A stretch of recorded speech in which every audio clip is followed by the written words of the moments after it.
Hey everyone, welcome back to my mini blog. সবাই কেমন আছো? আশা করি ভালো আছো।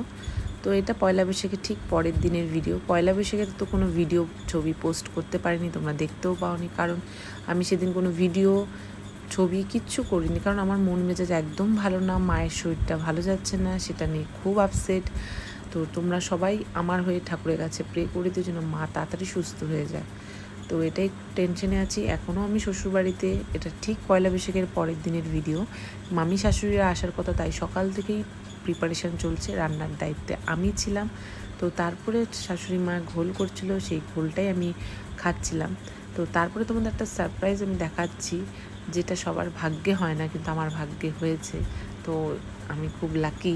তো যাই হোক, ঘোলটাতে আমি বলছিলাম যে লবণ আর লেবু কম হয়েছিল। তো তারপরে দেখো আমার এখানে শ্বশুরমশাই হচ্ছে মানে ভিডিও করছিলাম যেন, উনিও বলছিলেন আমাকে একটু ভিডিও করে দিতে। তো উনি খুব খুশি হয়েছিলে। যাই হোক, তো তোমরা ড্রেস পরেনি কিছু মনে করো না যে কালী গায়ে। তো যাই হোক, এটাই এইভাবেই স্মৃতি হয়ে থাকুক সব কিছু। তো তারপরে দেখো আমি ঘোল খাচ্ছিলাম জন্য উনি এসে আমাকে রান্নাতে হেল্প করছিল, তাই ভাবলাম এটাও ক্যামেরা বন্দি করে রাখি। তো এটাও সবার ভাগ্যে জোটে না, আমি এরকম মানে ভাগ্যবতী আর কি। তো তোমাদের কার কার শ্বশুরমশাই এরকম, প্লিজ কমেন্ট করে কিন্তু জানিও। তো যাই হোক, ক্যামেরাতে কিছু বললাম, ক্যামেরা দেখে চলে গেল, লজ্জা পেয়ে গেছে। সবাই তো আর ক্যামেরা ফ্রেন্ডলি হয় না।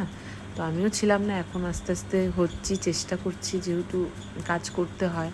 তো যাই হোক, এখন আমি তাড়াতাড়ি করে চিকেনগুলো করে নিচ্ছি, সব রান্না অলরেডি কমপ্লিট।